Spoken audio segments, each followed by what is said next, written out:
Hello everyone, welcome back to my channel. तो आज हम करने वाले हैं बची हुई यूनिट 1 कंप्लीट स्टैटिस्टिक्स की। तो अब तक मैंने काफी सारे टॉपिक्स पढ़ा दिए।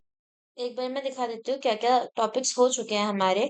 स्टैटिस्टिक्स में ये सारी चीजें कवर कर ली थी। Data visualisation and probability distribution से सारे डिस्ट्रीब्यूशन जैसे नॉर्मल, बायनोमियल, ये सारे मैंने एक ही वीडियो में कवर करवा दिया। नहीं देखा तो ऊपर जाके आई बटन पे जाके देख लेना एंड नीचे मैं प्लेलिस्ट का लिंक दे दूंगी तो उसको एक्सेस कर लेना। नाउ हाइपोथेसिस टेस्टिंग होता क्या है? सबसे पहले तो हाइपोथेसिस का मतलब क्या है? हाइपोथेसिस का मतलब क्या होता है? देखो, क्या हुआ कि मानो मेरे पास ना एक बहुत ज्यादा लोगों की पॉपुलेशन थी। मतलब मेरे पास एक पॉपुलेशन है, बहुत बड़ी पॉपुलेशन है। उसमें से मैंने दो तीन लोगों को चेक करा, थोड़ा सा सैंपल चेक करा एंड देन कुछ चीजों को कंक्लूड कर दिया। तो इसको मैं हाइपोथेसिस बोलूंगी।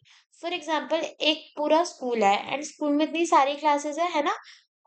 स्कूल के मैंने कुछ बच्चों का रिजल्ट देखा एंड देन अगर मैं कंक्लूड कर दूं कि इस स्कूल में तो सभी बच्चे टॉपर्स हैं, तो ये मेरा एक कंक्लूजन हो गया। क्योंकि स्कूल में तो इतने सारे बच्चे पढ़ते हैं, अब जरूरी थोड़ी है हर कोई टॉपर हो।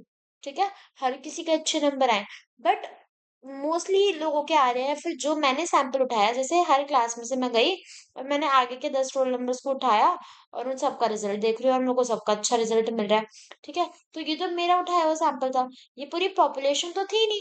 ऐसा थोड़ी ना था कि क्लास में हर किसी का जाके देख रही हूँ। सिर्फ रैंडम 10 बच्चों को उठाया या स्टार्टिंग के 10 बच्चों को उठाया और उनका रिजल्ट देखा और उनका रिजल्ट अच्छा आ रहा है। ऐसे सबका भी अच्छा आ रहा है। और मैं ये क्लेम कर दूं कि इसमें तो स्कूल में तो सभी बच्चों का अच्छा आता है। ये तो मैं कंक्लूजन कर रही हूँ, मैंने टेस्ट नहीं करा, मैंने हर बच्चे का नहीं देखा, मैंने एवरेज कुछ लोगों का रिजल्ट उठाया एंड ये कंक्लूड कर दिया। इसको हम हाइपोथेसिस बोलते हैं। तो हाइपोथेसिस क्या होता है? कुछ assumptions on the basis of the sample, it's known as hypothesis. अब पॉपुलेशन क्या होती है? जो कंप्लीट डेटा होगा। जैसे अगर एक स्कूल की बात करी थी, तो स्कूल के अगर हर बच्चे को टेस्ट करती तो वो हर बच्चा एक पॉपुलेशन होता, और उसी स्कूल में से अगर मैंने कुछ बच्चों को उठा के और सिर्फ उनको टेस्ट करा तो वो मेरा सैंपल हो गया। ठीक है, so this is the difference between the population and the sample. Population is like complete data and sample is some data from the population. Okay, अब हाइपोथेसिस टेस्टिंग होती हुई है। इसमें हम टेस्ट क्या करते हैं कि जो हमने कंक्लूड कर दिया on the basis of sample, जब हम उसको सॉल्व कर रहे हैं यूजिंग फॉर्मूलाज, तो क्या वो चीज सही आ रही है? ठीक है, हम अपने assumptions को ट्रू साबित करना चाहते हैं। ठीक है, हमें ये पता करना है कि जो हमने अज्यूम कर लिया, कंक्लूड कर दिया, वो सच है कि नहीं। उसको हम क्या बोलते हैं? Hypothesis testing. अब हाइपोथेसिस टेस्टिंग करने का तरीका क्या होता है, स्टेप्स क्या होते हैं? सबसे पहले देखो, हाइपोथेसिस टेस्टिंग में सबसे पहले हम क्या करते हैं? एक नल हाइपोथेसिस बनाते हैं।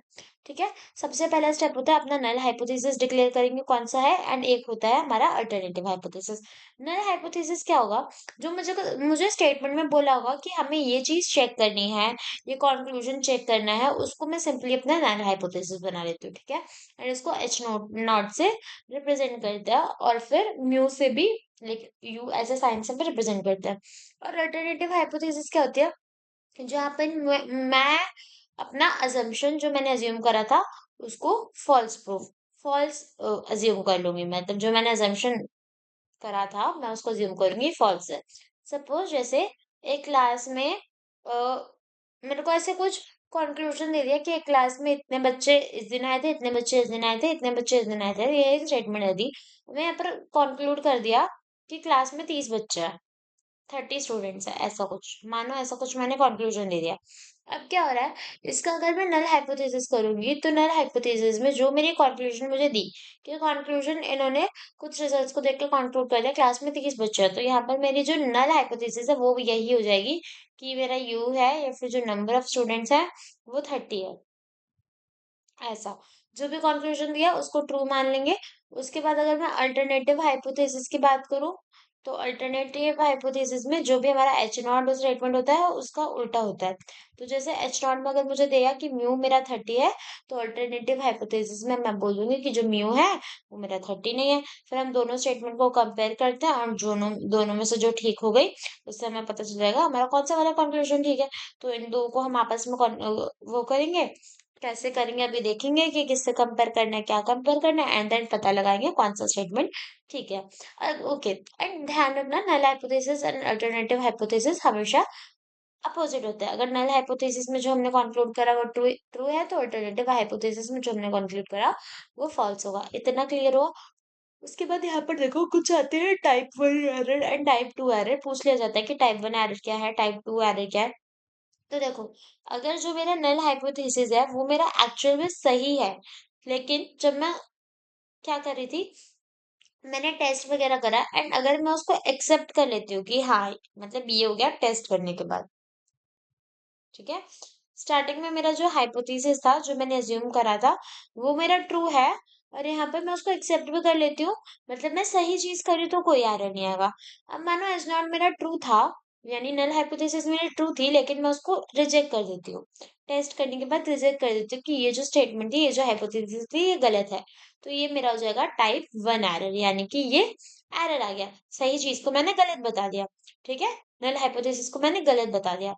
उसके बाद आता है एच नॉट। अगर मेरा फॉल्स था, मतलब अगर कोई स्टेटमेंट थी मेरी स्टार्टिंग में, जो मैंने नल हाइपोथेसिस को अज्यूम करा था, वो एक्चुअल में फॉल्स ही है, लेकिन अगर मैं उसको ट्रू बता के एक्सेप्ट कर लेती हूँ, तो ये मेरा टाइप 2 एरर आ जाता है। और अगर फॉल्स है एंड उसको रिजेक्ट ही कर दूंगी, तो कोई एरर नहीं आएगा। So I hope type 1 and type 2 error clear हो गया होगा।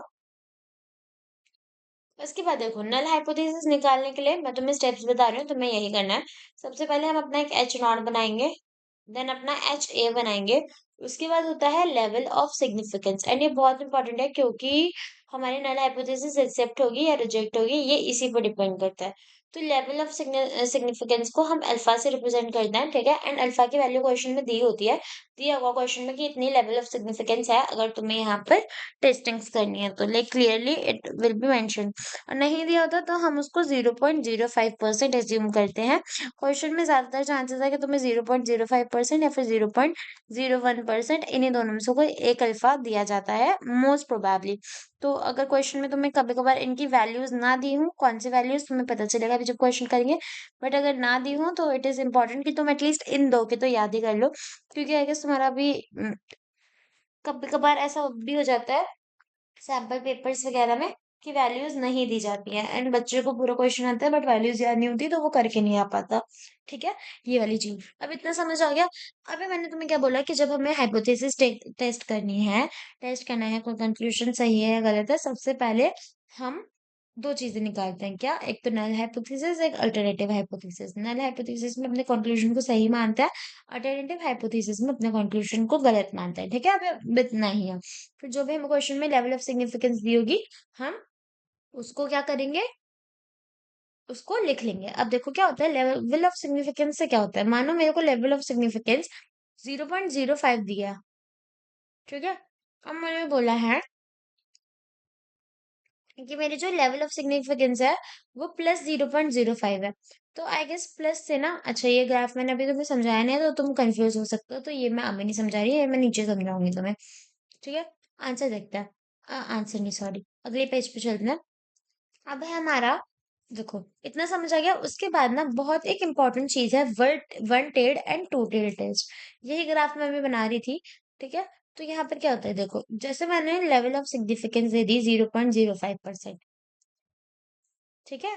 ऐसा तुम्हें क्वेश्चन में लेवल ऑफ सिग्निफिकेंस दिया होता है, ठीक है।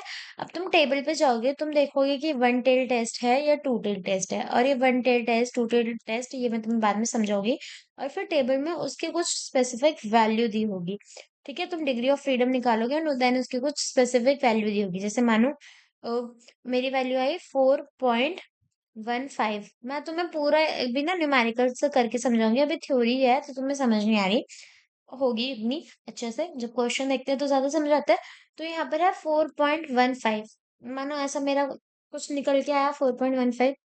अब मैं क्या करूंगी, मैं अब देखो, हमने क्या करा, जैसे लेवल ऑफ सिग्निफिकेंस दिया, डिग्री ऑफ फ्रीडम वगैरह हम निकालते हैं, उसको फॉर्मूला मैं तुम्हें बताऊंगी। चेक करेंगे, वन टेल टेस्ट है, टू टेल्ड है टेस्ट है, उसके अकॉर्डिंग जो भी हमें लेवल ऑफ सिग्निफिकेंस दिया होगा, हमारी एक वैल्यू आ जाती है, ठीक है। अब क्या होता है, मेरी वैल्यू सपोज आई प्लस का 4.15, ठीक है। तो ये हो गई प्लस की 4.15, ये पूरा एरिया था मेरा 4.15, ऐसे, ठीक है। अब मानो तुमने क्या करा, तुमने अब देखा कि जो भी तुम्हारे पास डेटा वगैरह है उससे, ये तो हो गया ऑब्जर्व्ड, उससे तुम टेस्ट करके देखोगे, ठीक है? और फिर टेस्ट करके तुम्हारी एक स्पेसिफिक वैल्यू आएगी। अब जब हाइपोथेसिस टेस्ट करेंगे इतना तो हो गया, उसके बाद हम अलग से टेस्ट करते हैं। जेड टेस्ट हो गया, टी टेस्ट हो गया, मतलब अलग अलग टेस्ट करते हैं ऑन द बेसिस ऑफ कौन सा वाला टेस्ट उस सैंपल में लगेगा, एंड देन हमारी कुछ वैल्यू आएगी, ठीक है? कुछ वैल्यू आएगी, अभी तुम्हें अच्छे से समझ आएगा। अब अगर वो वैल्यू, ये जो वैल्यू आई, ये वाली वैल्यू मेरी इस वाली वैल्यू से बड़ी है, तो ये इस रीजन में मतलब आगे चला जाएगा। और अगर मेरी वो उस रीजन में लाई ही नहीं कर रही जो आनी चाहिए थी, तो वो क्या हो जाएगा? रिजेक्ट हो जाएगा। सो इस वजह से वो वैल्यू रिजेक्ट हो जाएगी। इस तरीके से हम टेस्टिंग्स को करते हैं कि फिर हम बोलेंगे कि एच नोट हमारी एक्सेप्ट हो रही है या रिजेक्ट हो रही है। अगर समझ नहीं आ रहा तो अभी थोड़ा पेशेंस के साथ बैठो, समझ आएगा। देखो क्या होता है। जैसे ये वन टेल टेस्ट है, मानो मैंने क्या करा, मैंने बोल दिया कि मेरी ना हाइपोथेसिस टेस्टिंग ये है कि मेरे जो जितने भी क्लास के अंदर बच्चे हैं वो 11 वो 300 से ज्यादा ही होंगे, ऐसे 300 से ज्यादा ही होंगे। जितने भी क्लास के बच्चे हैं वो 300 से ज्यादा होंगे, ऐसे करके मैंने कुछ बता दिया। अब अगर 300 से ज्यादा होंगे तो मानो यहाँ पर मेरा 300 है, तो जो मेरा रीजन है वो इस साइड चलेगा, ऐसे चलेगा, ठीक है? और अगर मैं एक तरफ बोल देती हूँ कि मेरे पास जो बच्चे हैं वो 300 से कम ही होंगे, ठीक है? मैं तुम्हें one tailed and two tailed test का एग्जांपल दे रही हूँ, है ना? तो एक बार रुक जाओ, इसको मैं मिटा देती हूँ, कंफ्यूजन हो रही होगी, अभी ध्यान से समझो। मैं अच्छे से समझाने की कोशिश करती हूँ। वन टेल्ड टेस्ट में क्या हुआ, मानो मैंने यहाँ पर अज्यूम करा हुआ है, एच नॉट मैंने अज्यूम करा हुआ है कि मेरे जो स्टूडेंट्स हैं वो 300 से कम ही है, 300 से कम है। तो मानो ये जो लव पॉइंट था ये मेरा 300 था, और जितने भी बच्चे हैं वो 300 से कम, यानी इस रीजन में आएंगे, तो ये मेरा एक्सेप्टेड रीजन होगा। अब जब मैंने टेस्ट करा तो मेरा जेड इस रीजन में आ रहा है, ठीक है? ऐसा कुछ आ रहा है, यानी मेरा हाइपोथेसिस टेस्टिंग इसी रीजन के अंदर आ रहा है, आंसर दे रहा है मुझे। तो मैं बोल सकती हूँ कि मेरा नल हाइपोथेसिस एक्सेप्ट हो गया है, क्योंकि वो मेरा एक्सेप्टेड रीजन के अंदर आ रहा है। व्हाट इफ मेरा ये जो नल हाइपोथेसिस होता है इसकी वैल्यू बड़ी आने लगती, तो वो रीजन से बाहर चला जाता और रिजेक्ट हो जाता, तो उसको रिजेक्टेड रीजन बोलते हैं। मानो मेरी नल हाइपोथेसिस की वैल्यू 500 आ जाती, तो मैं उसको रिजेक्ट कर देती ना, क्योंकि मैं तो क्लेम कर रही हूँ कि जो नल हाइपोथेसिस होता है उसकी वैल्यू 300 से कम ही होनी चाहिए, ठीक है? अभी ये नहीं समझ आ रहा तो अभी हम अच्छे से सारे टेस्ट के क्वेश्चंस करेंगे। मैं बस तुम्हें one tailed and two tailed का एग्जांपल दे रही हूँ। सो वन टेल्ड में क्या होता है, जो भी अब वन टेल्ड टेस्ट में क्या होता है, हम सिर्फ एक ही तरफ देखते हैं कि या तो मेरी जो भी हाइपोथेसिस है, जैसे नल हाइपोथेसिस है उसकी वैल्यू अगर मैं बोल दूं कि 300 से बड़ी ही है, तो 300 से बड़ी ही है, तो मैं इस वाली साइड पे देखूंगी। और ये जो जो भी वैल्यू 300 से छोटी होगी वो रिजेक्ट हो जाएंगी। एक ही तरफ चेक कर रहे हैं ना, ये तो बड़ा है या तो छोटा है ना? तो इसको मैं बोलती हूँ one tail test. Left tailed में लेफ्ट वाला पार्ट एक्सेप्ट होता है एंड राइट वाला पार्ट रिजेक्ट होता है, एंड इसी तरीके से हमारा राइट टेल टेस्ट होता है, ठीक है? ये समझ आ गया तुम्हें? यहाँ पर ये वाला पार्ट एक्सेप्ट हो रहा है एंड ये वाला पार्ट रिजेक्ट हो रहा है। उसके बाद क्या होता है, two tail test. Two tail test में हम सिर्फ ये नहीं देखते कि कोई चीज छोटी है या कोई चीज बड़ी है, ऐसा नहीं देखते, हम कुछ और भी फैक्टर्स देखते हैं, तो उनको हम टू टेल टेस्ट बोलते हैं। अब एग्जाम्पल दूंगी तो अच्छे से समझ आएगा। टू टेल टेस्ट में क्या होता है, बीच की वैल्यू एक्सेप्ट हो रही होंगी, अगर वैल्यू उससे छोटी है तो भी रिजेक्ट हो जाएगी, और उससे बड़ी है तो भी रिजेक्ट हो जाएगी। तो इस तरीके के एग्जांपल्स को हम क्या बोलते हैं, टू टेल टेस्ट। अभी one tail test, two tail test में तुम्हें बता क्यों रही हूँ, क्योंकि जब तुम नल हाइपोथेसिस करोगे ना, मतलब जब तुम हाइपोथेसिस टेस्टिंग करोगे तो तुम अपने कुछ हाइपोथेसिस वैल्यूज बनाते हो, नल हाइपोथेसिस बनाते हो, अल्टरनेटिव हाइपोथेसिस बनाते हो, एंड उनके बेसिस पे तुम्हें ये पता लगाना पड़ेगा कि ये जो टेस्ट है ये टू टेल टेस्ट है या ये तुम्हारा वन टेल टेस्ट है। उसके बाद जब तुम्हें पता चलेगा ये टू टेल्ड है या वन टेल्ड है, उसके बाद तुम क्या करोगे, लेवल ऑफ सिग्निफिकेंस निकालोगे। अगर अभी नहीं समझ आ रहा तो अभी थोड़ा सा पेशेंस रखो, धीरे धीरे देखो और तुम्हें सब समझ आएगा, ठीक है? उसके बाद हम क्या करते हैं, जैसे हमने अपने वन टेल्ड और टू टेल्ड टेस्ट बना लिए। देखो, अगर वन टेल नहीं समझ आ रहा तो और डिटेल में मैं तुम्हें बताती हूँ। वन टेल टेस्ट और two tail test, one tail test में क्या होगा, जो क्रिटिकल रीजन होता है या तो वो राइट साइड पे होगा या फिर लेफ्ट साइड पे होगा। अगर मैं चेक कर रही हूँ तो या तो राइट साइड पे करूंगी या लेफ्ट साइड पे करूंगी, कि अगर ये वैल्यू रिजेक्ट हो रही है तो या तो राइट वाले रीजन में रिजेक्ट हो रही होंगी या फिर लेफ्ट में होंगी। लेकिन टू टेल टेस्ट में सेंटर में वैल्यूज एक्सेप्ट हो रही होती है, बाकी दोनों साइड वैल्यूज रिजेक्ट हो रही होती है। वन टेस्ट टेस्ट में ग्रेटर देन या लेस देन सिंबल्स का यूज कर सकते हैं कि अगर मेरी वैल्यू ग्रेटर देन 300 है, तो इसका मतलब क्या होगा कि 300 से छोटी वाली वैल्यूज ऑटोमेटिकली रिजेक्ट हो जाएंगी। सो इस तरीके से हम 300 से छोटा वाली चीज देखेंगे ही नहीं, तो एक ही तरफ ध्यान रहेगा हमारा। सो ये वन टेल टेस्ट हो गया। टू टेल टेस्ट में मैंने मुझे बोला जिसमें भी इक्वल्स टू सिंबल लगता है वो मेरे टू टेल टेस्ट होते हैं। जैसे मुझे देखना है कि अगर मेरी म्यू 4 से लेकर 7 के बराबर है, तो ये एक्सेप्ट हो जाएगा। तो इसमें मुझे कहीं भी नहीं बताया कि 4 से छोटा नहीं छोटा होगा या 7 से बड़ा होगा। मतलब इसमें क्या हो रहा है कि मेरी जो भी वैल्यू होगी वो 4 और 7 के बीच में ही आएगी। तो जो भी 4 से छोटी वैल्यूज होंगी वो भी रिजेक्ट हो जाएंगी, और जो 7 से बड़ी होंगी वो भी रिजेक्ट हो जाएंगी। तो इस तरीके से जिन वैल्यूज में इक्वल्स टू का साइन लगता है वो मेरी क्या हो जाती है, होती है। तो देखो अब हम आते हैं, जैसे ये तो हमने ये सारा तरीका देख लिया, उसके बाद क्रिटिकल वैल्यू एक टर्म होती है। ठीक है, ये जहां पर आएगी वो मैं तुम्हें अभी दिखाऊंगी। पर अभी तक हमने क्या देखा कि हाइपोथेसिस टेस्टिंग में सबसे पहले हम नल हाइपोथेसिस निकाल रहे हैं, फिर हम अल्टरनेटिव हाइपोथेसिस निकाल रहे हैं, फिर हम अल्फा निकाल रहे हैं। उसके बाद हम क्या करेंगे, कुछ टेस्ट करेंगे। ठीक है, मैं बताती हूँ। जैसे मानो हमने जेड टेस्ट करा, उसके क्या फॉर्मूलेज होते हैं, कैसे करते हैं, वो आगे देखा जाएगा। उसके बाद उस टेस्ट से मेरी जो वैल्यू आएगी, ठीक है, उस वैल्यू और इस वैल्यू को कंपेयर करेंगे। अगर इस टेस्ट की वैल्यू इस वाली वैल्यू से बड़ी आती है, तो हम बोल देते हैं कि नल हाइपोथेसिस रिजेक्ट हो गया है। लेकिन छोटी या इक्वल आती है तो हम बोल देते हैं नल हाइपोथेसिस एक्सेप्ट हुआ है। ये स्टेप्स है। इतना क्लियर हो गया। अभी ये जो अल्फा की वैल्यू होती है जिससे हम कंपेयर करते हैं, वो कैसे पता लगती है, वो एक टेबल से पता लगती है। नॉर्मली तुम इतना देखो, अगर क्वेश्चन में तुम्हें अल्फा दे रखा है 0.01 और टेस्ट करने पे तुम्हारा टू टेल टेस्ट है तो 1.65 यूज होगी, एंड वन टेल टेस्ट है तो 1.28 यूज होगी। ऐसा करके पूरा एक टेबल होता है। मैं तुम्हें थोड़ी थोड़ी वैल्यूज बता देती हूँ। जैसे 0.05 बहुत कॉमनली यूज होता है, तो इसकी टू टेल टेस्ट में वैल्यू 1.96 होती है एंड वन टेल में 1.64 होती है। ठीक है, अभी मैं तुम्हें प्रॉपर एक टेबल दिखा दूंगी एंड दिखा दूंगी कि वैल्यूज को गैस करके, नॉट गैस करके, चेक करके कैसे लिखना है। अब देखो, सबसे पहले जो टेस्टिंग होती है हमारी, वो हमारी कौन सी होती है, जेड टेस्ट। तो सबसे पहले कौन सा टेस्ट होता है, जेड टेस्ट। अब जेड टेस्ट के लिए तुम देखो, जैसे मैंने तुम्हें ये सारे स्टेप्स सिखाए, अभी अगर मेरे को एक्चुअल में टेस्टिंग करनी है तो हम देखेंगे कि हमें कौन सा टेस्ट करना है, एंड वो टेस्ट होगा एक स्पेसिफिक फॉर्मूला लगा के। जैसे जेड टेस्ट की मैं बात करूं, तो जेड टेस्ट निकालने के लिए हम कौन सा फॉर्मूला यूज करते हैं, x bar minus mu upon में sigma upon under root n, ये फॉर्मूला हम यूज करते हैं। एक्स बार क्या होगा, यहाँ पर एक हमारा पॉपुलेशन मीन होता है एंड एक हमारा सैंपल मीन होता है, and then standard deviation, and यहाँ पर एन क्या होगा, नंबर ऑफ टाइम्स वो चीज आई है। अभी क्वेश्चन देखो तो दिखाऊंगी तो क्लियर होगा। अभी बस तुम इस फॉर्मूला को कहीं पर नोट कर लो। तो जेड टेस्ट के लिए हम ये वाला फॉर्मूला यूज करते हैं।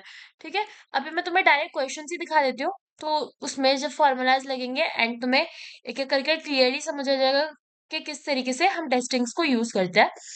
टी टेस्ट के लिए हम कौन सा फॉर्मूला यूज करते हैं, टी टेस्ट के लिए भी सेम फॉर्मूला होता है। क्या होता है, x bar minus mu S upon में अंडर रूट एन।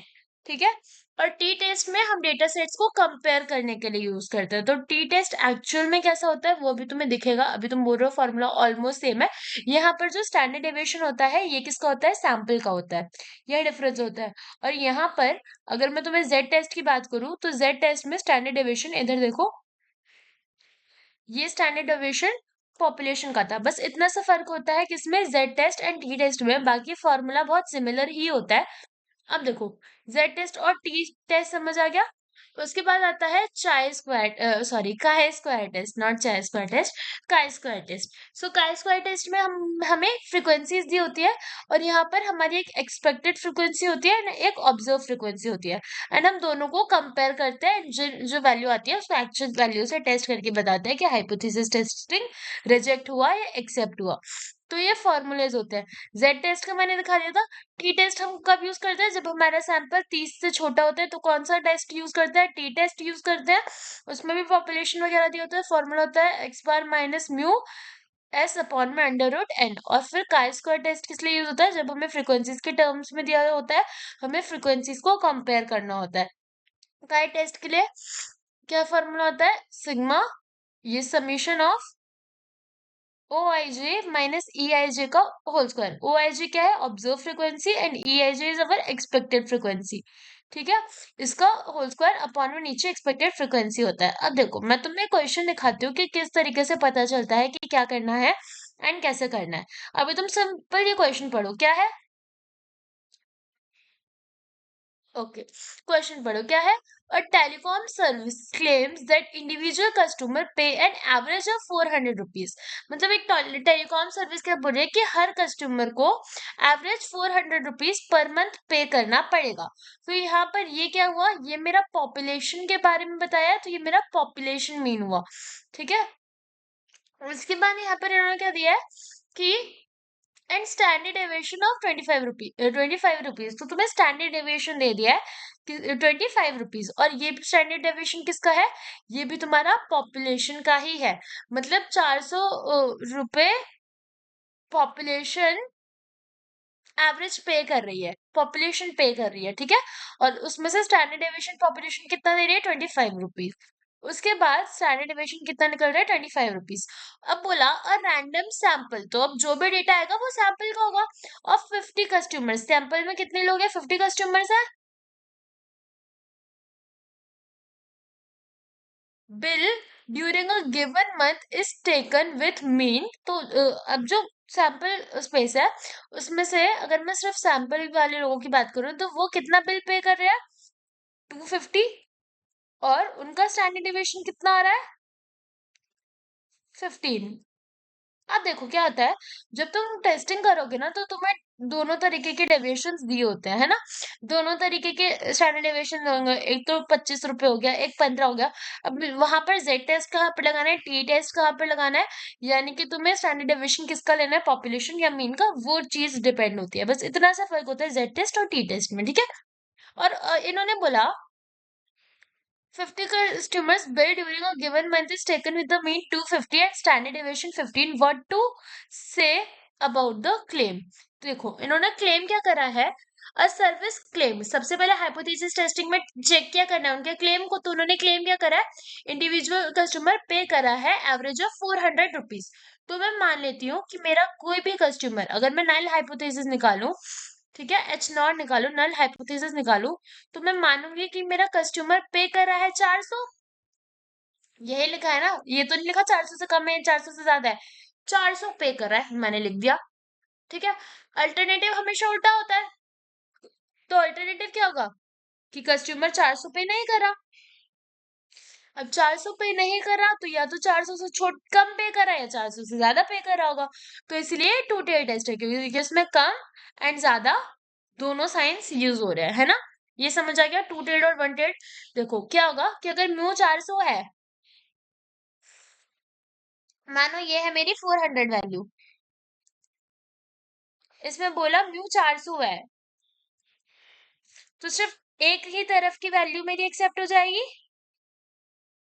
लेकिन अगर मैं बोलूं कि अल्टरनेटिव हाइपोथेसिस 400 नहीं है, तो इस केस में 400 से छोटे वाले और 400 से बड़े वाले दोनों एक्सेप्ट हो रहे होंगे, क्योंकि 400 से तो कम वाले भी 400 नहीं है और 400 से ज्यादा वाले भी कम 400 नहीं है।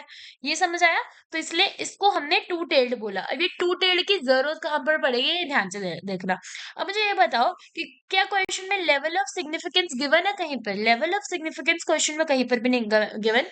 जब नहीं गिवन होगा तो आपको 0.05 अज्यूम करना है। इतने स्टेप्स क्लियर हो गए हाइपोथेसिस टेस्टिंग के। सबसे पहले हमने नल हाइपोथेसिस निकाल दिया, जो भी चीजें हमें गिवन थी वो निकाल दिया, लेवल ऑफ सिग्निफिकेंस निकल गई। अब लेवल ऑफ सिग्निफिकेंस से हम वो वैल्यू निकालते हैं जिसको हमें कंपेयर करना है, जिससे हमें कंपेयर करना है। दोनों निकालेंगे, जिसको कंपेयर करना है एंड जिससे कंपेयर करना है। सबसे पहले देखो क्या होगा, मैं ना यहाँ पर मुझे पॉपुलेशन गिवन थी, सब था, सब कुछ है, तो मैं डेटा के अकॉर्डिंग यहाँ पर जेड टेस्ट कर रही हूँ। ठीक है, देखो Z test and T test almost similar ही है। टी कब होता है? जब डेटा 30 से छोटा हो। ठीक है, तब हम टी टेस्ट कर लेते हैं। एंड अगर मैं बात करूँ इस टेस्ट की, कौन सा है ये टाई स्क्वायर टेस्ट, वहां पर तुम्हें अपने आप पता चल जाएगा, क्योंकि वहां पर ऑब्जर्व्ड और एक्सपेक्टेड फ्रीक्वेंसीज होती है। ठीक है, अब देखो यहाँ क्या हो रहा है, यहाँ पर ये फॉर्मूला था मेरे पास। ठीक है, ये हमेशा मॉड में होता है। तो फॉर्मूला क्या है, जेड टेस्ट का X bar minus mu upon standard deviation upon में अंडर रूट एन। अब यहाँ पर डेटा हमने सारा निकाल दिया था तो मैंने फिल कर दिया। एक्स बार की जगह 250 डाल दिया, म्यू की जगह 400 डाल दिया, 25 एंड अंडर रूट 50 डाल दिया। जब इस जेड टेस्ट को सॉल्व करा तो मेरी वैल्यू आई -42.42 एंड क्योंकि जेड टेस्ट में वैल्यू मॉड में होती है तो मेरी वैल्यू आई 42.42। तो यहाँ पर मेरी ऑब्जर्व्ड वैल्यू, ये जो मैंने वैल्यू कैलकुलेट की वो कितनी आई 424.42। हमने क्या क्या स्टेप्स करे, हमने नल हाइपोथेसिस को डिक्लेयर कर दिया, हमने अल्टरनेटिव हाइपोथेसिस बना दिया एंड हमने अपने टेस्ट से प्रॉपर एक वैल्यू निकाल दी। अब हमें क्या करना है, इस वैल्यू को कंपेयर करना है किससे, लेवल ऑफ सिग्निफिकेंस यानी अल्फा से। अल्फा था 0.05। अब हम क्या करेंगे, मेरा टेस्ट क्या था, वन टेड की टू टेड, टू टेड था। अब मेरे को ये बताओ कि यहाँ पर मेरा एन कितना है, एन है 25, एन कितना है 25। अगर मैं तुम्हें बोलूं कि लेवल ऑफ सिग्निफिकेंस की मुझे वैल्यू निकालनी है, अगर पेपर में गिवन है तो बहुत अच्छे, नहीं गिवन है तो याद कर लेना थोड़ा बहुत। बाकी एक प्रॉपर टेबल होता है जिससे हम वैल्यूज निकालते हैं, मैं तुम्हें टेबल दिखाती हूँ। तो देखो इसमें एक टेबल होता है, वो मैं तुम्हें अभी दिखा दूंगी, ठीक है, जब हम बाकी क्वेश्चंस करेंगे। पर याद है मैंने तुम्हें थोड़ी सी अभी आगे जब हम गए थे मैंने तुम्हें कुछ वैल्यूज को माइंड में याद करने के लिए बोला था क्योंकि उनका कॉन्स्टेंटली काम पड़ता है। देखो यहाँ पर मैंने तुम्हें कुछ क्रिटिकल वैल्यूज लिखवाई थी, ये देखो कौन कौन सी थी, कि जो z होता है उसकी वैल्यू, यहाँ पर क्रिटिकल वैल्यू z की क्या होती है, अगर 0.01 है तो टू टेड में 1.65 हो जाएगी एंड वन टेड के लिए 1.28 हो जाएगी। 0.05 एज्यूम करें तो 1.96 हो जाएगी टू टेड के लिए एंड वन टेड के लिए 1.64 हो जाएगी। ये किसकी वैल्यूज है, जेड टेस्ट की, इनको याद कर लो, ठीक है, इस वाले की वैल्यू याद कर लो एंड बाकी जब हम आगे क्वेश्चंस करेंगे मैं तुम्हें प्रॉपर वो टेबल वाली वैल्यूज भी देखना सिखाऊंगी। तो अभी हम जो अभी क्वेश्चन कर रहे थे वो एक टू टेड क्वेश्चन था और जेड हमने अज्यूम करा था 0.05 है। तो यहाँ पर मेरी क्रिटिकल वैल्यू क्या होनी चाहिए, 1.96, ठीक है, इतना क्लियर हुआ। 1.96 कैसे आया, अब वापस चलते हैं क्वेश्चन में। ओके, यहाँ देखो, यहाँ पर मेरा 0.05 था अल्फा, तो मैंने यहाँ पर 5% की लेवल पे मेरी वैल्यू क्या आ गई, जेड की 1.96 एंड मेरी जो कैलकुलेटेड वैल्यू निकली है वो कितनी है, मेरी जो क्रिटिकल वैल्यू निकली है वो है 42.42। मेरी क्रिटिकल वैल्यू निकली है 42.42। इतने स्टेप समझ आए हमने क्या करा, ठीक है, मैं एक और बार रिपीट करूं, ये मैं आगे पढ़ा देती हूँ, मैं आगे पढ़ाती हूँ फिर एक बार सारा रिपीट करूंगी।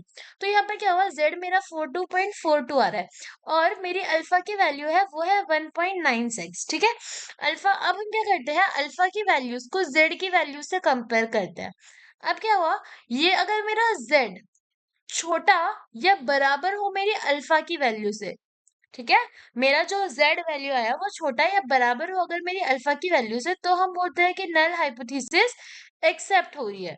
अगर z मेरा बड़ा है अल्फा की वैल्यू से तो हम क्या बोलते हैं कि नल हाइपोथेसिस रिजेक्ट हो रही है। अब मैं यहाँ पर अगर मैं देखूं तो z मेरा क्या है, 42.42 है, 42.42 है, जबकि अल्फा मेरा 1.96 है, तो क्लियरली विजिबल है कि बड़ा कौन है, z, एंड z अगर बड़ा है तो मेरी नल हाइपोथेसिस क्या हो गई, रिजेक्ट हो गई। तो यहाँ पर हम लिख देंगे कि हमारी नल हाइपोथेसिस रिजेक्ट हुई है। अब मैं एक बार फटाफट से तुम्हें सारे स्टेप्स बता देती हूँ हाइपोथेसिस के, सो दैट हम आगे मूव करें फटाफट। देखो क्या हुआ कि हमने इस क्वेश्चन को करने के लिए क्या करा, पहले तो जितना भी डेटा था सारा लिखा एंड सबसे पहले अपना H naught and H one निकाल लिया है ना, null hypothesis and alternative hypothesis निकाला।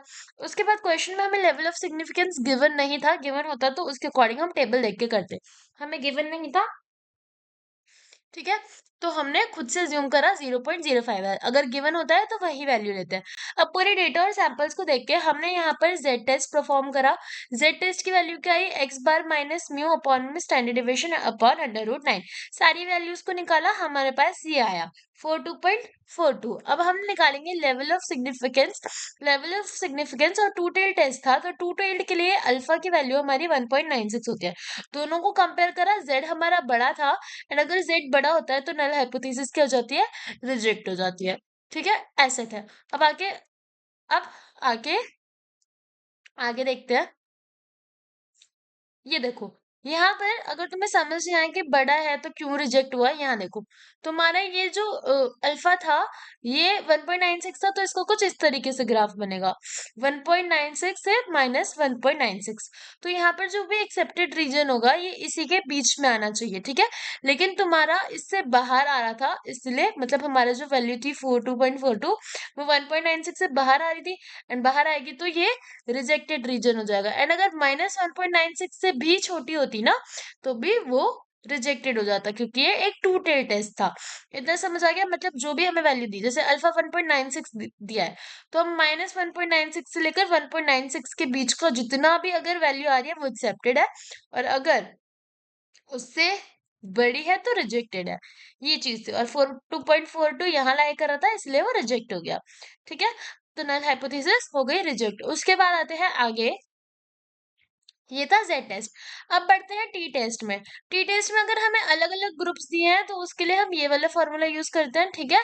अगर दो ग्रुप्स दिए हैं तो ये फॉर्मूला यूज करते हैं, वरना जो पहले फॉर्मूला यूज करते थे वही था। यहाँ पर हम सैंपल का क्या ले लेते थे, स्टैंडर्ड डेविएशन ले लेते थे, जो मैंने तुम्हें पहले फॉर्मूला बताया था सब सेम था, बस सैंपल का स्टैंडर्ड डेविएशन ले लेते थे। तो बाकी क्वेश्चन देखते हैं।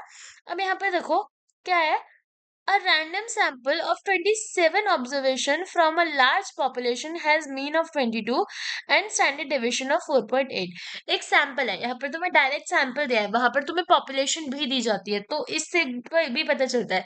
जेड टेस्ट में तुम्हें पॉपुलेशन भी दी जाती है, ठीक है, तो तुम्हें पता चल जाता है कि जेड टेस्ट करना है, और अगर डायरेक्टली सैंपल दे दिया तो देख लेना है कि टी टेस्ट करना है। एक रैंडम सैंपल है जहां पर ऑब्जर्वेशन कितने हैं, 27, तो एन कितना हो गया 27 फ्रॉम अ लार्ज पॉपुलेशन, और पॉपुलेशन का मीन कितना है, has mean of 22 and standard deviation of 4.8। मतलब कि एक लार्ज सॉरी पॉपुलेशन का मीन ही एक लार्ज पॉपुलेशन में से एक रैंडम सैंपल उठाया ऑफ एन 27, मीन था 22 एंड स्टैंडर्ड डेविएशन थी 48। अब यहाँ पर हमें अल्फा की वैल्यू भी दी है, मतलब अल्फा गिवन है, ठीक है, 0.01 अल्फा गिवन है। यहाँ पर बोला कि क्या हम कंक्लूड कर सकते हैं कि जो मीन है वो 24 से छोटा होगा। तो यहाँ हमें कंक्लूड क्या करना है, मीन जो है वो 24 से छोटा होगा। मीन को हाइपोथेसिस टेस्टिंग जब बनाते हैं तो इससे डिनोट करा जाता है। तो हमारा एच नॉट क्या हुआ, नल हाइपोथेसिस क्या हुई कि मीन जो है वो 24 से छोटा है, और अल्टरनेटिव क्या होगी कि मीन जो है वो बड़ा या फिर बराबर होगा 24 के। अब मुझे ये बताओ, ये जो अल्टरनेटिव हाइपोथेसिस है ये वन टेल्ड है कि टू टेल्ड है। यहाँ पर हमें क्लियर दे रखा है कि मीन या तो छोटा होगा या फिर बड़ा होगा, तो ये टेस्ट हमारा वन टेल टेस्ट हुआ, ठीक है, क्योंकि हमें यहाँ पर क्लियर गिवन है कि मीन या तो छोटा है या फिर मीन बड़ा है। अब देखो इसकी वैल्यू देखो, अगर मैं तुम्हें बोल रहा हूँ कि अल्फा 0.01 है तो इसकी वैल्यू हम कैसे निकालेंगे, आओ करके दिखाती हूँ। ये तो पहले हम टीटेस्ट से कंपेयर करते हैं एंड देन तुम्हें बताऊंगी धीरे धीरे कैसी चीज होगी। यहाँ पे मैंने एक रफ टेबल बनाया है, बट तुम्हें मैं एक्चुअल टेबल से ही करके दिखाऊंगी। अभी तुम्हें ये समझ आ गया कि हमने यहाँ पर क्या करा, नल हाइपोथेसिस लिया, अल्टरनेटिव हाइपोथेसिस लिया, पता कर लिया कि अगर लेस देन का साइन होता है या फिर ग्रेटर देन का साइन होता है तो वो कौन सी हाइपोथेसिस होती है, वन टेल टेस्ट होते हैं, क्योंकि इसमें या तो हम लेफ्ट साइड ही देखेंगे पूरी या फिर राइट साइड ही देखेंगे। तो ये मेरी वन टेल्ड हाइपोथेसिस थी। इसका काम कहाँ पर होगा, जब हम टेबल ढूंढेंगे एंड टेबल से वैल्यूज का पता लगाएंगे तब इस चीज का काम होगा। अब हमने 3 स्टेप्स कर लिए, अब मेरे को क्या करना है, फॉर्मूला का यूज करके अपनी एफ टेस्ट की वैल्यू निकालनी है। तो फॉर्मूला का यूज करेंगे, फॉर्मूला क्या है एक बार तुम खुद अपने दिमाग से सोच के बताओ। फॉर्मूला है x bar minus mu upon में किसका स्टैंडर्ड डेविएशन होगा, सैंपल का, अपॉन में अंडर रूट एन, यही फॉर्मूला है। अब यहाँ पर हमें क्या क्या दिया है, म्यू, अगर मेरा म्यू देखो, अगर तुम बोलो कि म्यू यहाँ पर दिया ही नहीं है तो जो भी हम कंक्लूड करते हैं कि पॉपुलेशन मीन बिलो 24 होगा तो हम इस 24 को ही अपना म्यू मान के कंक्लूड करेंगे, ठीक है। इस 24 को ही अपना पॉपुलेशन का मीन मानेंगे। तो यहाँ पर सैंपल का मीन हमें गिवन है 22, तो मैं कर देती हूँ 22 माइनस पॉपुलेशन का मीन है 24, एंड स्टैंडर्ड सैंपल का स्टैंडर्ड डेविएशन कितना गिवन है 4.8, और अंडर रूट एन, एन कितना गिवन है, एन है 27। ये समझ आ गया, 22 माइनस 24 अपॉन ये पूरा करा तो मेरी वैल्यू आ रही है माइनस की 2.165, इतनी मेरी वैल्यू आ रही है। तो यहाँ पर मेरी कैलकुलेटेड वैल्यू अगर मैं बोलूं कि मेरी टी की वैल्यू कितनी आ रही है, -2.165 समथिंग, -2.165 समथिंग। अब इस टी की वैल्यू को मेरे को अल्फा की वैल्यू से कंपेयर करना है। तो अल्फा क्या होता है? 0.01। ये मेरे को अल्फा गिवन है, पर मैं इससे कंपेयर नहीं करूंगी, मैं इसकी ओरिजिनल वैल्यू से कंपेयर करूंगी। मेरा टे अब मैं देखती हूँ कि अल्फा 0.01 है और मेरा टेस्ट है 110। तो यहाँ पर अब मैं तुम्हें टेबल दिखाना सिखाती हूँ। देखो टेबल देखना सिखाते हैं, आओ। तो यहाँ पर हमें किसकी वैल्यू चाहिए? हमें वैल्यू चाहिए 0.01 की इन वन टेल टेस्ट। मैं यहाँ डायरेक्ट सर्च कर लूँ कि टी टेस्ट का मुझे टेबल चाहिए, है ना, लेवल ऑफ सिग्निफिकेंस टेबल। ऐसे मैं सर्च कर लेती हूँ। यहाँ पर मेरे को स्टूडेंट्स टेबल करके एक टेबल दिख रहा है इस वेबसाइट से। यहाँ पर ये किसके लिए है ये चेक करना है, आते हैं। हर टेस्ट का अलग अलग टेबल होता है, क्वेश्चन में दिया होगा तुम्हें। ओके, तो यहाँ पर तुम्हें वैल्यूज दिख रही हैं कि ये है तुम्हारा फॉर टू टेल टेस्ट और ये है वन टेल टेस्ट। अब मैंने क्वेश्चन करते वक्त पहले ही बता दिया था कि हम जो है वो वन टेल टेस्ट कर रहे हैं, क्योंकि उसमें greater than and less than का साइन है, तो वो होता है वन टेल टेस्ट में। और यही पर इंपॉर्टेंस होती है वन टेल टेस्ट की, क्योंकि अगर तुम्हें टेबल्स दिए गए एंड टेबल की वैल्यूज दी गई दोनों के लिए, टू टेल्ड और वन टेल्ड के लिए, तो अगर तुम्हें पता ही नहीं कि इसमें वन टेल टेस्ट लग रहा है या टू टेल टेस्ट लग रहा है, तो तुम अल्फा की वैल्यू कैसे निकाल पाओगे? एंड अगर अल्फा की वैल्यू ही नहीं निकलेगी तो कंपेयर किससे करोगे? अब क्वेश्चन में हमें अल्फा दिया था 0.01, और तुम्हें ये भी पता चल गया है कि क्वेश्चन में हमें करना क्या है, वन टेल टेस्ट। तो हम इस वाले टेबल को देखेंगे। आई होप तुम्हें दिख रहा होगा, वरना I will try to zoom. अब देखो यहाँ पर अगर मैं करूँ 0.01, तो यहाँ 0.01 ऐसे करके आ रहा है, 0.01 आ रहा है। अब यहाँ तुम देखो कि हम कंपेयर किससे करें, डिग्री ऑफ फ्रीडम ये क्या होता है? देखो सिंपल सी बात है, degree of freedom is your n-1। मैंने अभी जो पहले क्वेश्चन करवाया था वहां पर भी मैंने सिखाया था, डिग्री ऑफ फ्रीडम किससे निकालते हैं? n-1। n की वैल्यू क्या होगी इस क्वेश्चन के लिए? n हमें 27 दिया हुआ था, अगर मैं गलत नहीं हूं तो let me check once again. Okay, या इस क्वेश्चन में n हमें 27 ही गिवन है, तो हम कर देंगे 27 - 1, यानी डिग्री क्या हो गई मेरी फ्रीडम की? 26। तो अब यहाँ पर 26 ये रहा मेरा, और मेरे को वैल्यू किसकी निकालनी है? इसकी। तो यहाँ से सीधा चलते हैं यहाँ पर, एंड यहाँ से अगर मैं ऐसे चलूँ यहाँ पर, तो यहाँ मुझे वैल्यू दिख रही है, क्या है मेरी? 2.479। क्या वैल्यू आई? 2.479। तो मेरी अल्फा की वैल्यू क्या आ रही है? 2.479, ये वैल्यू आ रही है। ठीक है, अब मैं यहाँ पर जाकर अपने टेबल, अगर ये टेबल से मेरे को वैल्यू निकाली है, तो एक मैंने तुम्हें डायरेक्ट निकाल के दिखा दी जेड टेस्ट की, और एक मैंने तुम्हें यहाँ पर वो वाली जो वैल्यू थी वो जेड टेस्ट की डायरेक्ट होती है, उनको याद कर लेना। यहाँ पर मैंने तुम्हें टी टेस्ट के लिए वैल्यू दे दी है। तो यहाँ पर मेरी वैल्यू 2.479 आ रही थी, है ना। टेबल से हमारी वैल्यू क्या आ रही थी? 2.479। यहाँ पर देखो, यहाँ क्या वैल्यू है 0.01 की? 2.479। ठीक है, एंड डिग्री ऑफ फ्रीडम का फॉर्मूला क्या होता है? n-1। तो ये आ गई 26। अब हमें क्या करना है? या- एक सेकेंड, हाँ, अब यहाँ पर अगर मैं अपने कंक्लूजन की बात करूं, तो मेरा कंक्लूजन क्या कह रहा था कि नल हाइपोथेसिस में कंक्लूजन कह रहा था कि जो मीन है वो लेस देन 24 है। तो यहाँ पर जब भी लेस होता है तो लेवल ऑफ सिग्निफिकेंस के आगे हम माइनस लगा देंगे। ठीक है, तो इसीलिए हमारी जो लेवल ऑफ सिग्निफिकेंस की वैल्यू 2.479 निकली, उसको हम किसका कर देंगे? माइनस का, क्योंकि क्वेश्चन में जब हमने अज्यूम करा है हमने लेस देन 24 लिया है कंक्लूजन के टाइम पे, तो मैंने -2.479 कर दिया। अब देखो यहाँ पर क्या हो रहा है कि हमने कैलकुलेटेड वैल्यू निकाली है -2.165, एंड हमारी जो वैल्यू आई है अल्फा वाली वो है -2.479। तो अब हम क्या करेंगे, एक ग्राफ बना लेते हैं इस तरीके से। ठीक है, उससे समझ आएगा कि कैसा सीन है। अब यहाँ पर अगर मैं -2.479 देख रही हूँ और मेरी क्या है, मतलब मेरी कंक्लूजन क्या है, सबसे पहले तो ये देखते हैं। ठीक है, उसी के अकॉर्डिंग ग्राफ बनेगा। तो मेरी कंक्लूजन है कि मेरा जो पॉपुलेशन मीन है वो बिलो 24 होना चाहिए था।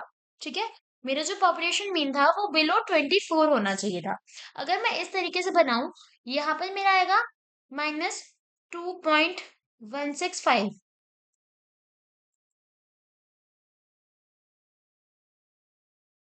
कुछ इस तरीके से बनेगा।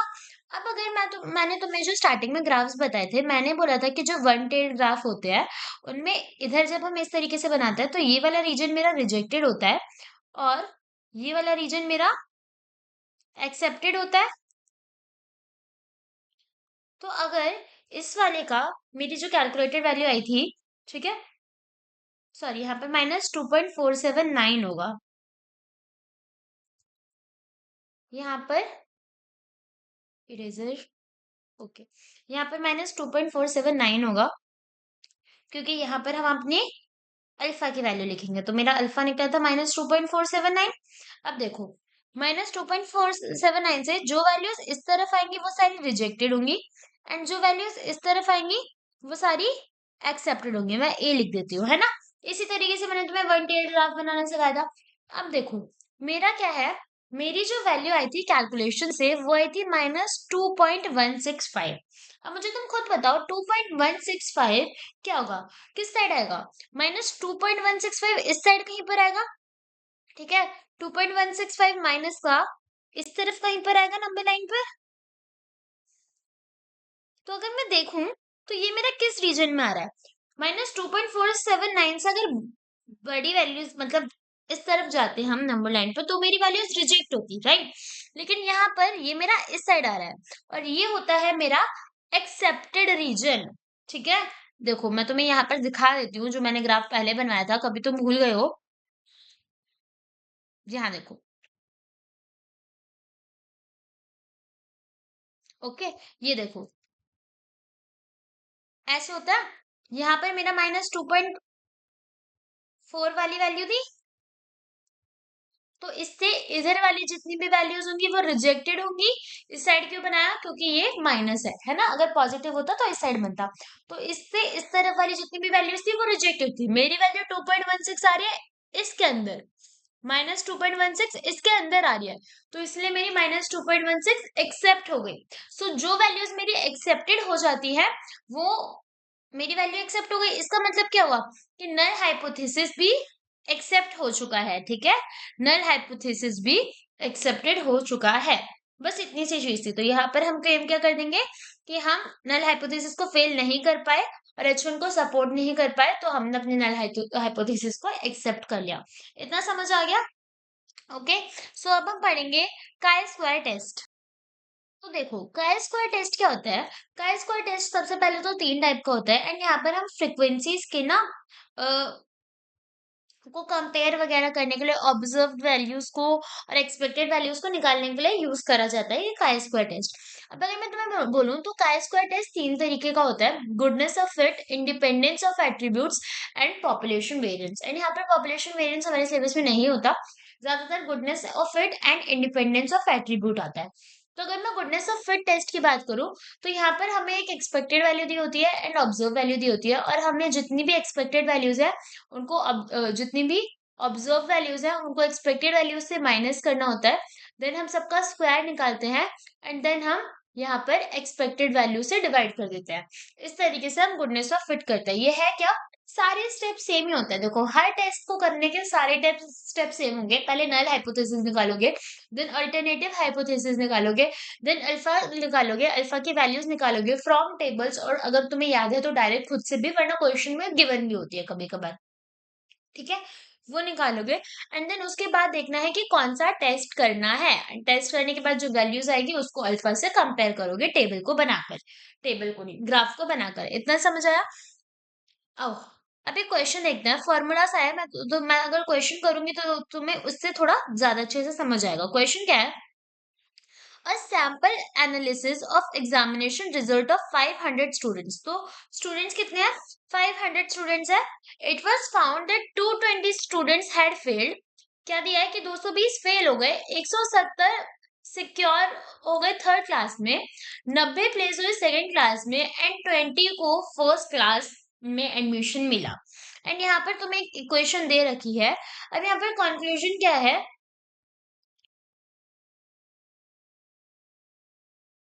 कि ये जो फिगर्स हैं क्या ये 4:3:2:1 इस तरीके की कुछ रेशियो में है, ये है, ठीक है। तो ये कंक्लूजन है। अब इसको करने के लिए सबसे पहले देखो हम क्या करेंगे, जो भी चीजें हमें दी थी हमने सारी लिख ली। हमें N500 दिया था, हमें ये दिया कि फर्स्ट क्लास में नहीं, जो फेल हुए वो 220 बच्चे थे, थर्ड क्लास में 170 बच्चे हैं, सेकंड क्लास में 90 और फर्स्ट क्लास में 20 बच्चे, और कुछ इस तरीके की रेशियो दे दी कि क्या ये रेशियो है या नहीं, ऐसा कुछ हमें दे दिया। अब देखो यहाँ पर तुम्हें क्लियरली पता चल रहा होगा कि यहाँ पर जब रेशियोज वाले टर्म्स और इस तरीके से करके दिया जाता है जिसमें हम टेबल बनाते हैं, यहाँ पर हम काई स्क्वायर टेस्ट का यूज करते हैं। ठीक है, इतना समझ आ गया। अ, अब यहाँ पर करना क्या है, देखो सबसे पहले हम क्या करेंगे, यहाँ हमें ऑब्जर्व वैल्यू और एक्सपेक्टेड वैल्यूज निकालनी होती है, उसकी मदद से काई स्क्वायर टेस्ट करेंगे। हमने न्यू नोट बना लिया कि गिवन रेशियोज बराबर है। ठीक है, और मतलब हाइपोथेसिस, नल हाइपोथेसिस क्या बना दी कि गिवन रेशियोज बराबर है, अल्टरनेटिव बना देती हूँ कि गिवन रेशियोज ये नहीं है, इस तरीके से मैंने बना दी। अब हम क्या करेंगे, हम सबसे पहले अपनी ऑब्जर्व वैल्यूज को लिखेंगे। ठीक है, ऑब्जर्व वैल्यूज को लिखेंगे। अभी मैं तुम्हें एक एक करके समझाऊंगी कि चीजें होती कैसे है। यहाँ देखो, सबसे पहले हमने क्या करा, अपनी ऑब्जर्व वैल्यूज को लिख लिया। ऑब्जर्व वैल्यूज क्या थी, फेल क्लास में 220, थर्ड क्लास में 170, 90 और 20। जब भी काई स्क्वायर टेस्ट का आएगा हम ऐसे ही एक टेबल बनाते हैं। सबसे पहले हम अपनी ऑब्जर्व वैल्यूज को लिखेंगे, तो ऑब्जर्व वैल्यूज हो गई 220, 170, 90 एंड 20। ठीक है, इसके बाद हम यहाँ पर अपनी एक्सपेक्टेड वैल्यूज को निकालेंगे। तो एक्सपेक्टेड वैल्यूज इस केस में कैसे निकलेगी, सबसे पहले देखो यहाँ पर नंबर्स कितने हैं, 4, तो 4 इंटू इंटू जो मैं यहाँ पर वैल्यूज दी है मैं इनका टोटल करती हूँ, तो इनका टोटल करूंगी तो आएगा 500। और अगर इन रेशियोज का टोटल करूंगी तो आंसर कितना आएगा, 4 + 3 7 8 9 एंड 10, तो यहाँ पर आया 10।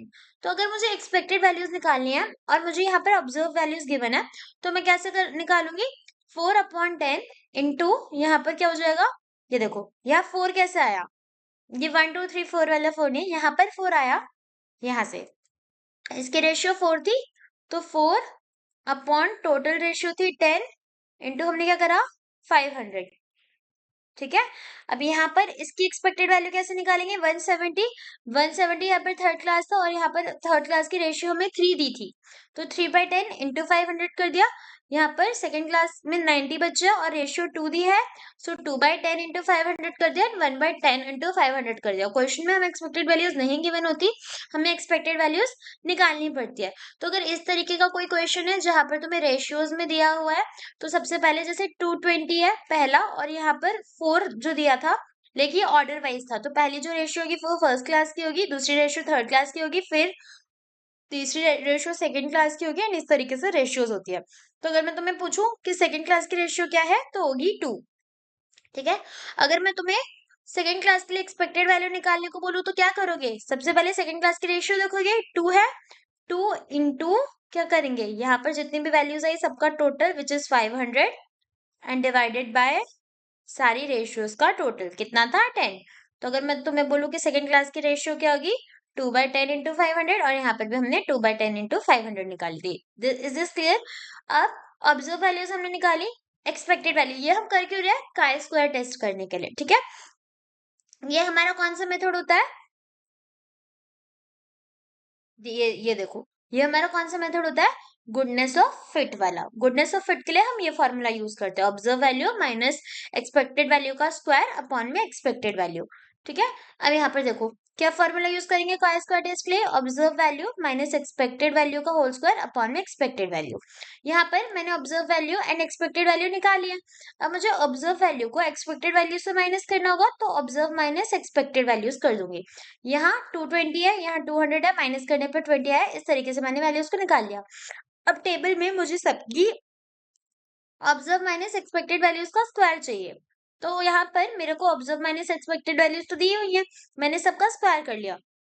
एंड देन मैं क्या करूंगी, इस पूरी वैल्यूज को मुझे डिवाइड करना था एक्सपेक्टेड वैल्यू से, तो मैंने इस पूरी वैल्यू, ये जो वैल्यूज थी एंड ये जो वैल्यूज थी दोनों को डिवाइड कर दिया, तो 400 डिवाइड बाय 200 करने पे 2 आया।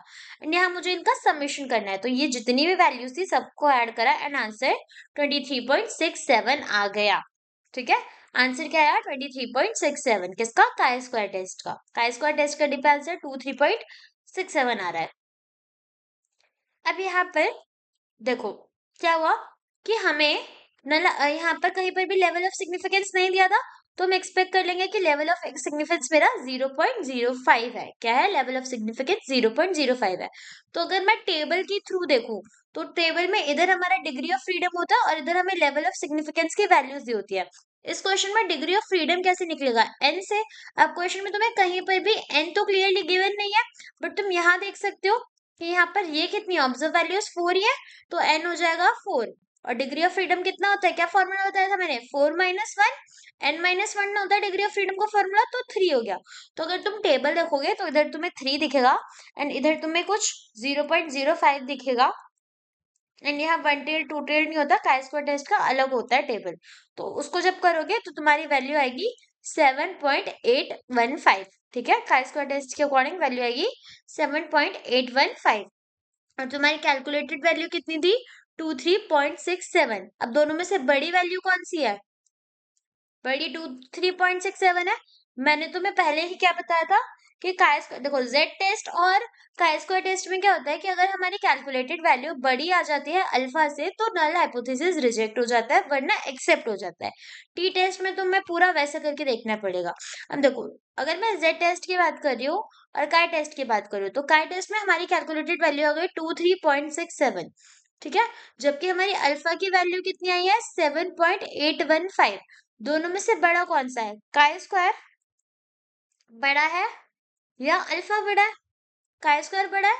तो अगर काय स्क्वायर मेरी अल्फा की वैल्यू से बड़ा होता है तो नल हाइपोथेसिस रिजेक्ट हो जाती है। एंड अगर काय स्क्वायर मेरी अल्फा की वैल्यू से छोटा होता या बराबर होता, तो मेरी नल हाइपोथेसिस एक्सेप्ट हो जाती। तो हमारा क्या हुआ? क्योंकि ये वैल्यू बड़ी थी कैलकुलेटेड वाली, तो नल हाइपोथेसिस यहाँ पर रिजेक्ट हो गया। ये समझ आ गया? ये था हमारा goodness of fit method. And यहाँ पर फॉर्मूला कौन सा यूज होता है? Chi square observe value minus expected का whole square upon expected. Questions में एक्सपेक्टेड वैल्यूज नहीं गिवन होती, तुम्हें निकालनी पड़ती है खुद से। अब हम आगे बढ़ जाते हैं फटाफट। ये है टेस्ट ऑफ इंडिपेंडेंसी। इंडिपेंडेंसी और डिपेंडेंसी तो मतलब पता ही होगा तुम्हें। देखो, इंडिपेंडेंसी और डिपेंडेंसी इसका मतलब क्या होगा? इंडिपेंडेंट है यानी दो वेरिएबल्स का आपस में कोई कोरिलेशन नहीं है। अब कभी कभार क्या होता है, हमें क्वेश्चंस में कुछ रिलेशंस बनाकर दिए जाते हैं। अब उन केसेस में हमें ऑब्जर्व वैल्यूज निकालनी होती है, एक्सपेक्टेड वैल्यूज निकालनी होती है, और चेक करना होता है कि क्या ये दो चीजें आपस में कुछ एक्चुअल में रिलेशन बना रही हैं या नहीं। ठीक है, तो मानो एक क्वेश्चन दिया है मुझे यहाँ कि यहाँ पर तुम मुझे ये बताओ कि क्या हम किस तरीके की मूवीज देख रहे हैं। अगर मैं थिएटर में एक पर्टिकुलर टाइप की मूवी देख रही हूँ, तो क्या डिपेंड करता है कि मैं मूवी के दौरान स्नैक्स लूंगी। लाइक क्या ऐसा होगा कि अगर मैं हॉरर मूवी देख रही हूँ तो मैं ज्यादा कम स्नैक्स खाऊंगी, अगर मैं कॉमेडी मूवी देख रही हूँ तो मैं थिएटर में जाके ज्यादा पॉपकॉर्न खाऊंगी। सो क्या मूवी का टाइप डिपेंड करता है स्नैक्स पे?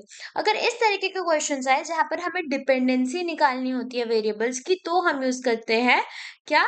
ये chi square test for test of independency. ठीक है, डिपेंडेंसी या इंडिपेंडेंसी निकालने के लिए हम ये वाला टेस्ट करते हैं। अब यहाँ पर स्टेप्स क्या होते हैं, पहले तुम डायरेक्ट स्टेप्स देख लो एंड फिर मैं तुम्हें प्रॉपर बताऊंगी कि कैसे क्वेश्चन करना है। सबसे पहले हम वही नल हाइपोथेसिस अल्टरनेटिव हाइपोथेसिस बनाते हैं। यहाँ पर अलग क्या होता है, यहाँ पर कंटीजेंसी टेबल बनता है, यानी वही ऑब्जर्व वैल्यू एक्सपेक्टेड वैल्यूज वाला टेबल बनता है।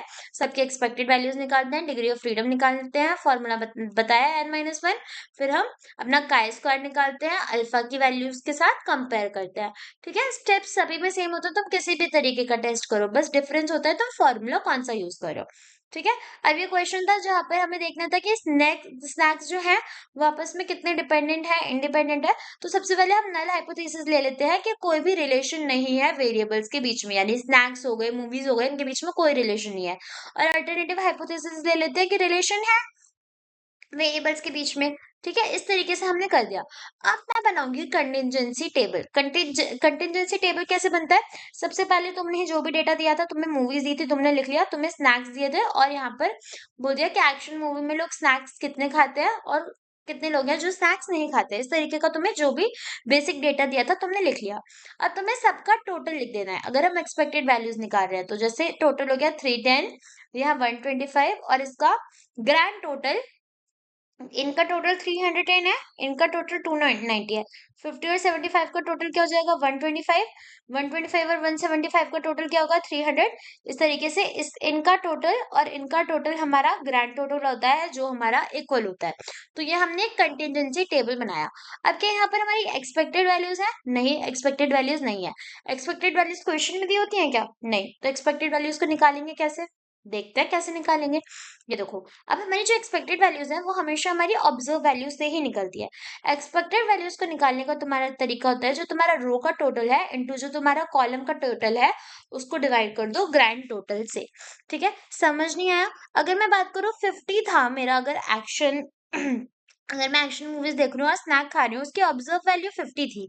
ठीक है, अगर मैं बोलूँ कि इसकी एक्सपेक्टेड वैल्यू कितनी होगी, तो अगर मैं 50 का यहाँ पर कॉलम टोटल की बात करूँ तो 310 हो रहा है, और अगर रो टोटल की बात करूँ तो 125 हो रहा है। ठीक है, सो 310,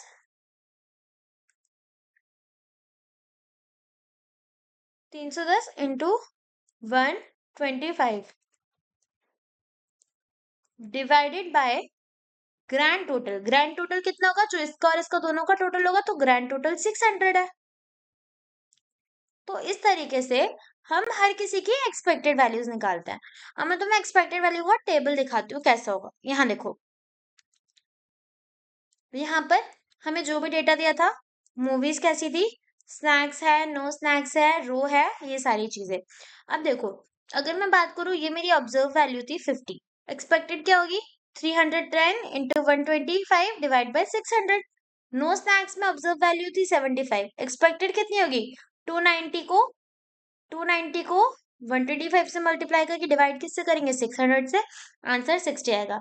इस तरीके से मैंने सबकी observe values and expected values भी निकाल ली। समझ आया?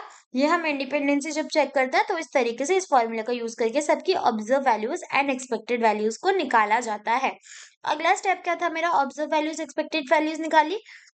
अब यहाँ पर हम क्या करेंगे? सबका सेम फॉर्मूला क्या होगा? देखो, यहाँ पे डिफरेंस क्या होता है? वेरिएबल डिपेंडेंसी और गुडनेस ऑफ फिट वाले में, गुडनेस ऑफ फिट वाले में वुड ये ऐसा टेबल नहीं बनता। टेबल उसमें भी बनता है, बट प्रॉपर ऐसे ऑब्जर्व के नीचे एक्सपेक्टेड ऐसा वाला टेबल नहीं बनता है। बस इतना सा डिफरेंस होता है। यहाँ पर नंबर ऑफ वेरिएबल्स की डिपेंडेंसी, इन सबका फॉर्मूला भी सेम ही है। ऑब्जर्व्ड माइनस एक्सपेक्टेड अपॉन में एक्सपेक्टेड वैल्यू। ठीक है, इन सबका सम। तो अब जो भी वैल्यूज मेरे पास है, सबसे पहले मैं डिग्री ऑफ फ्रीडम निकाल लेती हूँ। डिग्री ऑफ फ्रीडम क्या होता है? देखो, नॉर्मली डिग्री ऑफ फ्रीडम का मतलब n-1 होता है, पर यहाँ पर n कैसे पता चलेगा? यहाँ पर तो रोज और कॉलम्स दोनों है ना? रोज भी है, कॉलम्स भी है, तो इनके लिए हम रो -1 इंटू कॉलम -1 करके अपनी एक्सपेक्टेड वैल्यूज को निकालते हैं, सॉरी, डिग्री ऑफ फ्रीडम को निकालते हैं काई स्क्वायर टेस्ट में। तो यहाँ पर हमने कर दिया रोज -1 इंटू कॉलम्स -1, तो वैल्यू आ गई 3। ठीक है, इतना समझ आ गया? 3 कैसे आई? 4 - 1 3 एंड 2 - 1 1, तो 3 हो गया। यहाँ पर भी देख लो, रोज कितनी है बताओ, और कॉलम्स कितने हैं? रोज है मेरे पास 1 2 3 4, 4। पर यहाँ पर हम क्या करेंगे? 1 2 3 4 है। और कॉलम्स की बात करें तो कॉलम्स में स्नैक्स और नो स्नैक्स, बस यही है। बाकी यहाँ पे तो टोटल्स है एंड यहाँ पर टाइप्स है। और यहाँ पर तो टाइप्स को तो काउंट नहीं करेंगे, क्योंकि मेन डेटा तो स्नैक्स और नो स्नैक्स का ही देख रहे हैं। तो यहाँ पर ये इतना हो गया। तो हमने 4 - 1 एंड ये निकाल लिया। अब हम आगे करते हैं। हमने डिग्री ऑफ फ्रीडम निकाली। अब हमें क्या करना है कि हर किसी के लिए ना, जैसे यहाँ पर क्या हुआ, यहाँ पर हमने ऑब्जर्व वैल्यू देख ली थी एंड एक्सपेक्टेड वैल्यू देख ली थी। तो अब हमें हर किसी के लिए उनकी observe value minus expected values निकाल देनी है, एंड देन उनका स्क्वायर भी लिख लेना है। ठीक है, और फिर सबको टोटल कर देना है। हम इसको एक एक करके करेंगे। ठीक है, अब देखो यहाँ पर क्या हुआ कि अब हम क्या करेंगे, सबकी ऑब्जर्व वैल्यूज को एक्सपेक्टेड वैल्यूज से माइनस करेंगे, एंड देन उनका स्क्वायर करके डिवाइड कर देंगे एक्सपेक्टेड वैल्यू से ही। सो अगर क्वेश्चन है जहाँ पर ऑब्जर्व वैल्यू 50 थी और इसकी एक्सपेक्टेड वैल्यू 65 थी, तो उसको होल स्क्वायर करके 65 से डिवाइड कर देंगे। फिर ऐड करेंगे 75, मतलब जितनी भी हमारे पास रोज थी ना और कॉलम्स थे, ऐसा हर किसी के लिए निकालेंगे और फिर सबको डिवाइड करके हमारी वैल्यू आएगी 65.03। अब मुझे ये बताओ कि क्या क्वेश्चन में लेवल ऑफ सिग्निफिकेंस गिवन है? क्वेश्चन में लेवल ऑफ सिग्निफिकेंस नहीं गिवन, तो हम अल्फा की वैल्यू ले लेंगे 0.05 और डिग्री ऑफ फ्रीडम हमने अभी निकाली 3 है। तो जब हम इसका फॉर्मूला के थ्रू इसको करेंगे तो आंसर आएगा 7.815। मतलब जब टेबल देख के वैल्यूज निकालेंगे तो आंसर आएगा 7.815। Is it clear? अब इसमें से मुझे बताओ 7.815 बड़ा है या 65.03? 65.03 बड़ा है। ठीक है, तो यहाँ पर क्या हो रहा है, क्योंकि अगेन मेरी जो कैलकुलेटेड वैल्यू है काई स्क्वायर टेस्ट की वो ज्यादा आ रही है एज कम्पेयर टू मैंने जो फॉर्मूले से निकाली, इस वजह से इस केस में भी नल हाइपोथेसिस क्या हो जाएगा, रिजेक्ट हो जाएगा। ज्यादातर इस बार क्वेश्चंस मैंने वही करवाए जो इसमें नल हाइपोथेसिस रिजेक्ट हो जाएगा। यहाँ पर देखो, क्योंकि ये वैल्यू बड़ी थी तो यहाँ पर भी हमारा नल हाइपोथेसिस रिजेक्ट हो जाएगा। इतना समझ आया किस तरीके से चेक करते हैं, क्या करते हैं। यहाँ पर हमारा काई स्क्वायर टेस्ट के दोनों तरीके कंप्लीट हो गए, टी टेस्ट कंप्लीट हो गया एंड जेड टेस्ट कंप्लीट हो गया। अगर वीडियो अच्छी लगे so don't forget to like, subscribe and press the bell icon. Also if you are an IPU student तो ये वीडियो एक पार्ट है प्लेलिस्ट का, जहाँ पे मैंने तुम्हें आईपीयू के अकॉर्डिंग कंप्लीट यूनिट्स करवा दी हैं, इवन मैं करवाऊंगी अभी। ठीक है, बट मेरा प्लान यही है कि मैं सारा यूनिट्स करवा दूं तुम्हारे एंड सेम से पहले। सो अगर तुम चाहो तो तुम उन वीडियोस को भी पिन कर सकते हो, देख सकते हो, सेव कर सकते हो। ठीक है, एंड बस इतना ही। जल्दी लेके आऊंगी next videos. Thank you for watching.